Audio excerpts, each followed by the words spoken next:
Hi, good morning to all. Today I focused on the same topic, simple present tense and its usage. Usage of simple present tense. First usage to express habitual action. നമ്മുടെ habitual action പറയാം. നമ്മൾ സ്ഥിരമായിട്ട് ചെയ്യുന്ന കാര്യങ്ങൾ പറയുന്നതിന് നമ്മൾ simple present tense ആണ് ഉപയോഗിക്കുക. First one to express habitual action. To express habitual action. First example, we drink water every day. Subject we ആണ്, പ്ലൂരലാണ്. അപ്പോൾ ഡ്രിങ്ക് ഡു ഫോം ആണ് വെച്ച് drink water every day. Next, she baths every day. She ആയതുകൊണ്ട് baths വെച്ചു. Subject എന്താണ്? She singular ആണ്, അപ്പം ബാത്സ് ഡസ് ഫോം ഉപയോഗിച്ചു every day. Okay. Next, second usage to express universal truth. To express universal truth, ആഗോള സത്യങ്ങൾ പറയാൻ നമ്മൾ സിമ്പിൾ പ്രസന്റ് ടെൻസ് ആണ് പറയുക. First example, the earth goes around the sun. The earth goes ആണ്, earth singular ആണ്, അതുകൊണ്ട് ഗോസ് വെച്ചു അല്ലേ. The earth goes around the sun. Next example, the sun rises in the east. Sun ആയതുകൊണ്ട് rises in the east വെച്ചു. Okay. Second usage to express universal truth, the earth goes around the sun. Next, the sun rises in the east. അടുത്തത് third example, third usage to indicate future action that is fixed or arranged. Very important ആണ്. To indicate future action. Future action പറയാനാണ് that is fixed or arranged. ആ future action already fix ചെയ്ത് വെച്ചതാണ്. Pre planned എന്നൊക്കെ നമ്മൾ പറയില്ലേ, pre planned ആയിട്ടുള്ള future action. For example പറയുകയാണെങ്കിൽ, my father and brother come next week. My father and brother ആണ്, അതുകൊണ്ട് അവിടെ കംസ് വെക്കൂല, പ്ലൂരലാണ് സബ്ജക്റ്റ്. അപ്പം come next week. My father and brother come next week. ഇവിടെ നമ്മൾ സാധാരണ പറയുന്നതാണ് my father and brother will come next week. Will come പറഞ്ഞാലും ശരി തന്നെയാണ്, സിമ്പിൾ ഫ്യൂച്ചറിൽ നമുക്ക് പറയാം. പക്ഷേ അത് സിമ്പിൾ ഫ്യൂച്ചർ അല്ലാണ്ട് സിമ്പിൾ പ്രസന്റ് ടെൻസിൽ നമുക്ക് പറയാൻ പറ്റും. My father and brother come next week. അവിടെ വിൽ കം എന്ന് വെച്ചാലും മിസ്റ്റേക്ക് ഒന്നുമില്ല. പക്ഷേ നമുക്ക് സൗകര്യം എന്താണ്?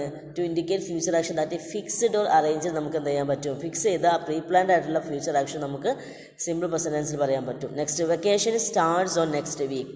വെക്കേഷൻ ആണ്, അപ്പോൾ എന്തായി? Starts on next week. Vacation starts on next week. അടുത്ത മൺഡേ എന്ത് ചെയ്യും? വെക്കേഷൻ സ്റ്റാർട്ട് ചെയ്യുമെന്ന് പറയാം. ഓക്കെ. ഇനി നാലാമത്തെ usage, to talk about things that are always true and things that happen repeatedly. Always true ആയിട്ടുള്ള, അല്ലെങ്കിൽ ഇപ്പോൾ ഇടയ്ക്കിടയ്ക്ക് സംഭവിക്കുന്ന ആക്ഷൻസ് പറയാൻ നമ്മൾ എന്ത് ഉപയോഗിക്കും? സിമ്പിൾ പ്രസന്റ് ടെൻസ് ഉപയോഗിക്കും. For example, she watches T V every day. She watches T V every day.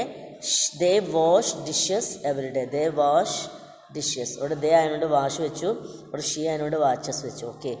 പിന്നെ നമ്മൾ സാധാരണഗതിയിൽ എന്താണ് സിമ്പിൾ പ്രസന്റ് ടെൻസിൽ വരുന്ന, അല്ലെങ്കിൽ പ്രസന്റ് ടെൻസിൽ വരുന്ന വേർഡ്സാണ് യൂഷ്വലി, എവറി ഡേ, നൗ. ഈ മൂന്ന് വേർഡ്സ് ഓർത്ത് വെക്കുക. യൂഷ്വലി, എവറി ഡേ, നൗ നമുക്ക് സിമ്പിൾ പ്രസന്റ് ടെൻസിൽ കാണുന്ന ടെൻസ് ഫോം ആണ് കേട്ടോ. യൂഷ്വലി, എവറി ഡേ, നൗ എന്നുള്ള വേർഡ്സ്.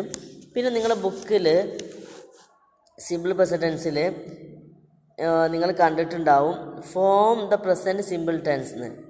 അതിൽ positive statement, negative statement, WH questions. Positive statement എന്താണ്? ഐ പ്ലേ, ഇവിടെ I, you, we, they play. I do not play. അതെന്ന് ഒന്നിനെ പോസിറ്റീവ് ആക്കുക, നെഗറ്റീവ് ആക്കുക, ഇങ്ങനത്തെ കാര്യം നമുക്ക് അടുത്ത ക്ലാസ്സിൽ പറയാൻ നമുക്ക് കുറച്ച് ബ്ലാക്ക് ബോർഡൊക്കെ ഉപയോഗിച്ച് ചെയ്യാനുള്ളതാണ്. അപ്പോൾ ഞാനത് ഈ ക്ലാസ്സിൽ പറയുന്നില്ല കേട്ടോ. അപ്പോൾ അത് നിങ്ങൾ ശ്രദ്ധിക്കുക. പിന്നെ ഇത്രയാണ് സിമ്പിൾ പ്രസന്റ് ടെൻസിൻ്റെ യൂസേജ്. അപ്പോൾ നിങ്ങൾ ശ്രദ്ധിക്കേണ്ട ഒരു കാര്യം എന്താണെന്ന് വെച്ചാൽ, ഇപ്പോൾ ഞാൻ സ്കൂളിൽ പോകണം, I am going to school എന്ന് പറയുന്നതിന് പകരം ഐ ഗോ ടു സ്കൂൾ എന്ന് പറഞ്ഞാൽ മതി. നമ്മൾക്കുള്ള ടെൻഡൻസി എന്താ വെച്ചാൽ എല്ലാ കാര്യങ്ങളും പ്രസൻറ്റ് കണ്ടിന്യൂസ്ലി പറയാനുള്ള ടെൻഡൻസി ഉണ്ട്. അത് മാറ്റിയിട്ട് നമ്മൾ എന്ത് ചെയ്യുക? സിമ്പിൾ പ്രസന്റ് ടെൻസിൽ കാര്യങ്ങൾ പറയാൻ ശ്രദ്ധിക്കുക. ഇത്രയേ ഉള്ളൂ. SVO ആണ് പാറ്റേൺ, ഇംഗ്ലീഷിൻ്റെ പാറ്റേൺ ആണ്. അതിൽ സബ്ജക്റ്റ് സിംഗുലർ ആണെങ്കിൽ ഡസ് ഫോം ഉപയോഗിക്കണം, സബ്ജക്റ്റ് പ്ലൂറൽ ആണെങ്കിൽ ഡു ഫോം ഉപയോഗിക്കണം. ഹീ ആണെങ്കിൽ സ്പീക്സ് വെക്കണം, ദേ ആണെങ്കിൽ സ്പീക്ക് മതി. ഇത്രയേ ഉള്ളൂ വ്യത്യാസം. ഐ, യു, ദേവിൻ്റെ കൂടെ എന്താ വെക്കുക? ഡു വെക്കണം. ഹീ, ഷീ, ഇറ്റ് നെയിംസിൻ്റെ കൂടെ ഡസ് വെക്കണം. ഇത്രയും കാര്യങ്ങൾ ഓർത്ത് വെക്കുക. Thank you.